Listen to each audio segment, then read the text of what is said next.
Personally সোফাটা আমার এক নজরে পছন্দ হয়েছে, কিন্তু এই সোফাটাকে এই ভিতরে এন্ট্রি করানোর জন্য প্রচুর রহস্য। মানে সোফাটাকে ভাঙতে পর্যন্ত হয়েছে, ইভেন গেট পর্যন্ত খুলে দিতে হয়েছে, মানে এই যে মেন গেট দেখছি এটাকে খুলতে পর্যন্ত হয়েছে। যাই হোক, প্রথমেই কিন্তু দেখো ড্রেসিং টেবিলটা তো খুব ইজিলি এটা এন্ট্রি হয়েই গেল। তো ড্রেসিং টেবিলটা পুরোটাই আমার অর্ডার দিয়ে বানানো। কেমন লাগছে অবশ্যই তোমরা জানিও। আমার তো ভীষণ পছন্দের, আমার খুব শখ ছিল শোকেস মতন হয়ে থাকবে, যেখানে আমি আমার মানে কসমেটিক্সগুলো কিছু কিছু সাজিয়ে রাখবো। তো দেখো সেই মতো কিন্তু আমি এটা অর্ডার দিয়ে বানিয়েছি, এটা কিন্তু রেডি ছিল না। তো যাই হোক, চলো এরপরে তোমাদের বাকিটা বলি। আর এটা আমার এতটাই পছন্দ হচ্ছে, দেখো আমি একটু নাচানাচি শুরু করে দিয়েছি। ফাইনালি এলো 15 দিন পর। আর আমাদের টি টেবিলটার এই ডিজাইনটা কেমন লাগছে, আমার ভীষণ ইউনিক লেগেছে এই লাভটা, সেই কারণেই নেওয়া। আর দেখো সোফার হাফ পার্টটা ঢুকেছে, বুঝতেই পারছো তোমরা সোফাটাকে নিয়ে কত বেশি ট্রাভেল করতে হচ্ছে।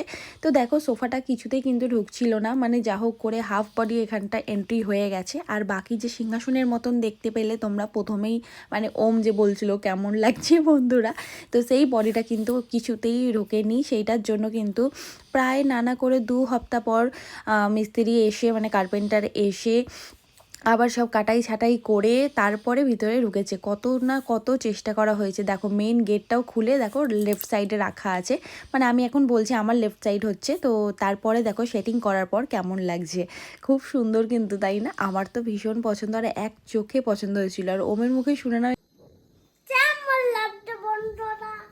খুব সুন্দর লাগছে সোনা। আমার এটা মাই গড। তো চলো টাটা করে দাও সবাইকে। Good night. Good night, bye bye, শুয়ে পড়ো।